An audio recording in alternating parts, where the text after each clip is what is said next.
If you want to catch up on the rest of the story, you can go to the beginning of this playlist and just catch up with all of the episodes up until now. Assalamu alaikum everybody, and a very warm welcome back to another episode of our Arabic language walkthrough of our story Layla والذئب. Let's read the Arabic together. Layla سألت الشخص الذي أمامها أسئلة كثيرة لأنها شكت فيه.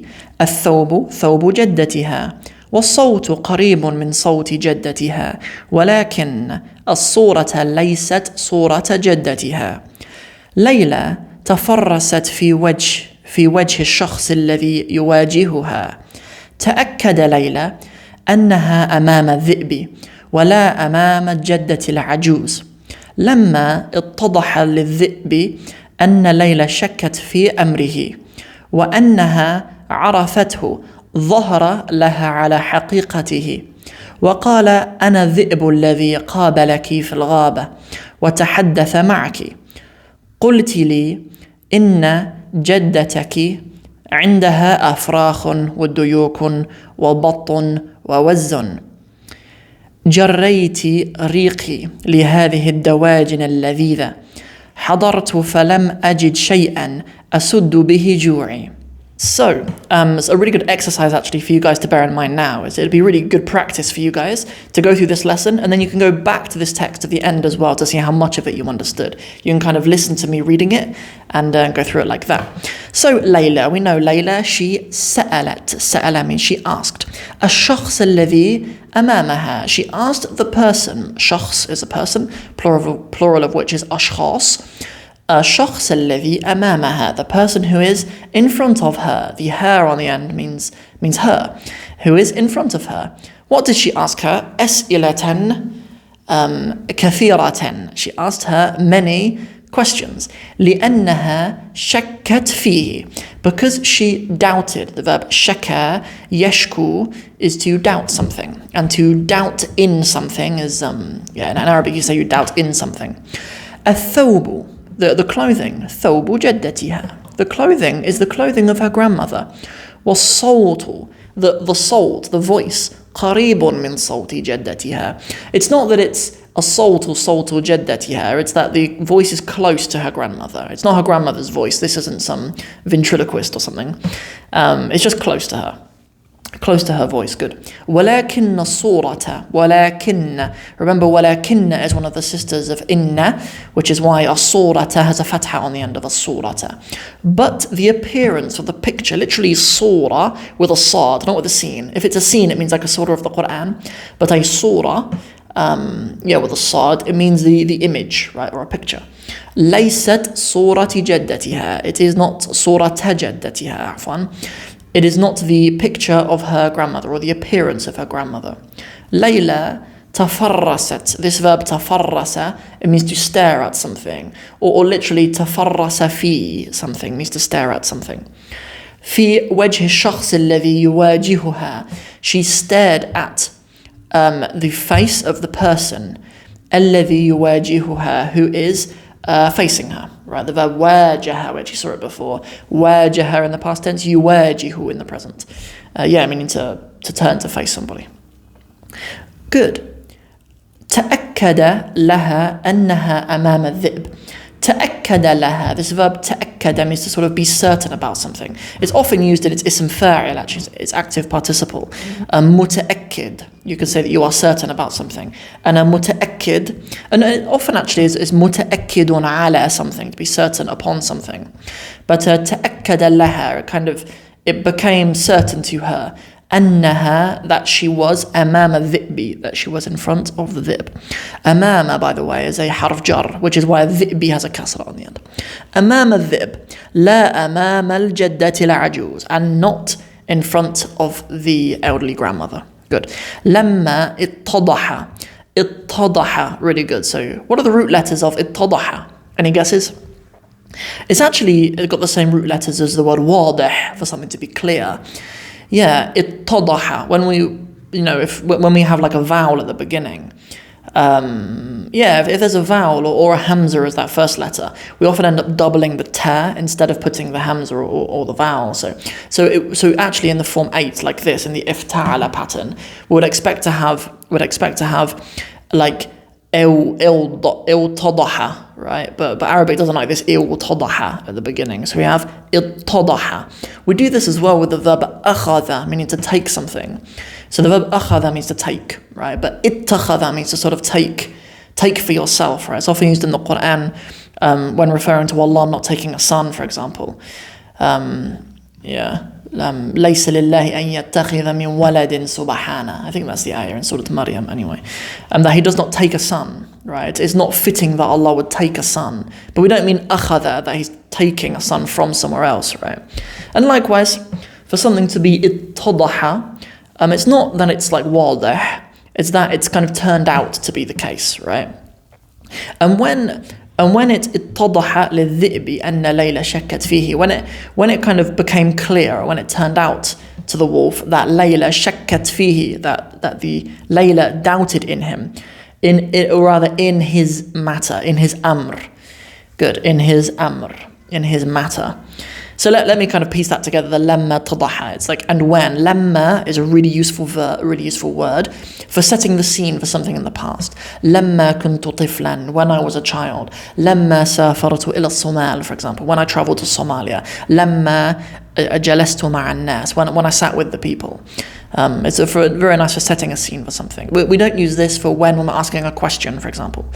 So when it became clear to the wolf that Layla doubted him in his affair.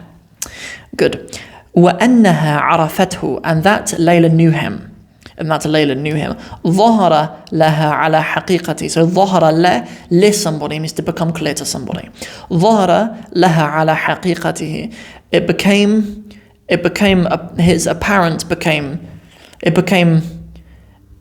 His reality became apparent to her, right? That's what it's saying. وَقَالَ, and he said, أَنَا الذِّئْبُ الَّذِي قَابَلَكِ.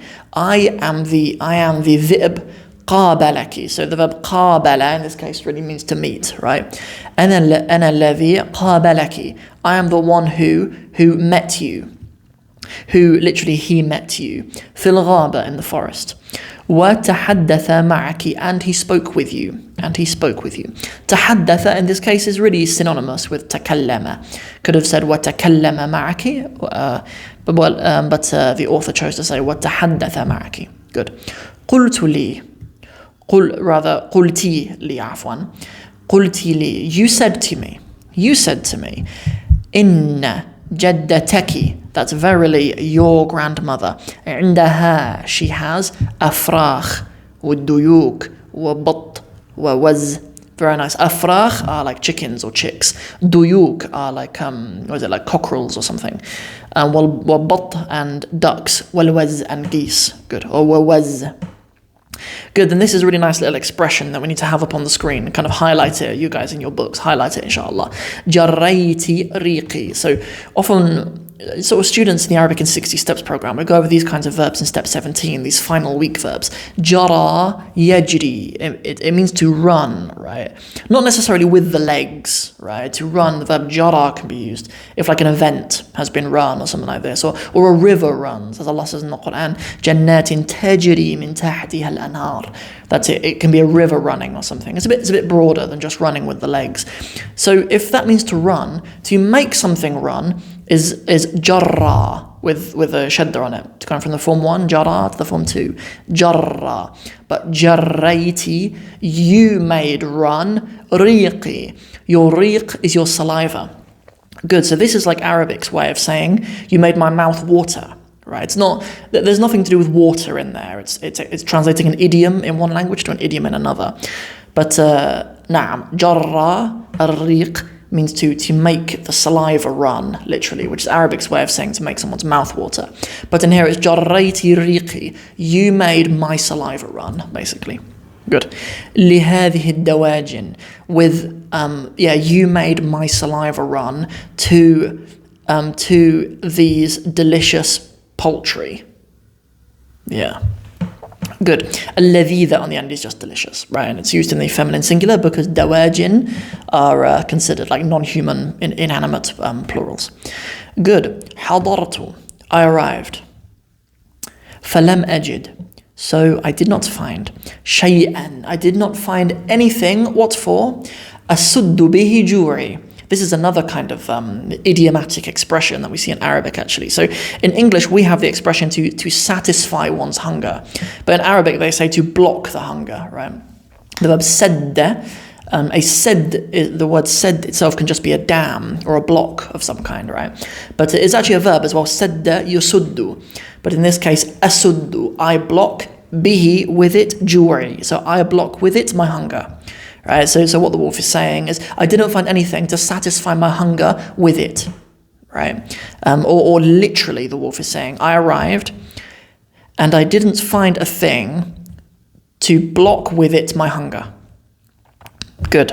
Okay, so that is everything. Some really useful vocabulary that I think is worth bearing in mind is the verb to tafarrasa. It means to stare at something. The verb wajaha, as I say, we have already seen it before, but it means to face something or somebody. The verb ittadaha, meaning for something to kind of turn out a certain way or to be clear.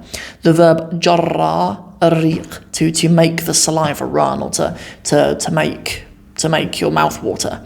Good. And then asuddu bihi ju'i, I block with it my hunger. Really nice. Okay, so a good exercise, as I say, go back to the beginning, listen to me reading the story, and see how much of it you understand. See if there are any gaps in there at all. If there are any gaps, don't hesitate to comment below, and I'll try to get back to you as soon as I can, inshallah. So another thing to mention, as this video goes out, it will be the 17th of December, which means tomorrow is World Arabic Language Day. So what I want you guys to do is, here on this channel, we're not doing anything of our own necessarily, because our brothers at Arabic Workshop are doing something so amazing, doing something so cool that it gives me kind of great pleasure to be part of in some way and to promote it. So Arabic Workshop, they're doing a 100 Days of Arabic challenge. If you're watching this episode later, no doubt it'll still be available for you to consume anyway. But you can go to arabicworkshop.com to go and find out more about the 100 Days of Arabic. But it's essentially consuming a very small amount of Arabic every single day for the next 100 days, primarily to build the habit of learning Arabic. But something maybe even more exciting about it is that we'll be covering the whole of the seerah in the Arabic language by doing a little bit of the story in Arabic every single day. And there's some really exciting kind of learning methods that they're utilizing through this, such as story listening, learning Arabic through listening to a story, and and then coming to engage with it more and more throughout the whole series. So what I'm going to do is I'm going to put my entire episode of the Arabic in 60 Steps podcast, where I spoke to Ryan, who's the CEO of Arabic Workshop. I'll stick it there for you guys to watch. And you can go and join, take part in that, inshallah, from tomorrow. If you're a student on the Arabic in 60 Steps program, we are going to have our own WhatsApp group for this challenge, okay? So you can join the Arabic in 60 Steps program as well if you want. I will be going through this series as well, and I'll be supporting the students on the program every single day for the whole 100 days. See you guys in the next episode of Layla with Dhib. Assalamu alaikum wa rahmatullahi wa barakatuhu. Thank you so much to the Revert Sister, and thank you so much as well, my really good friend Ben Iqra as well, for supporting the channel and for being our very first members.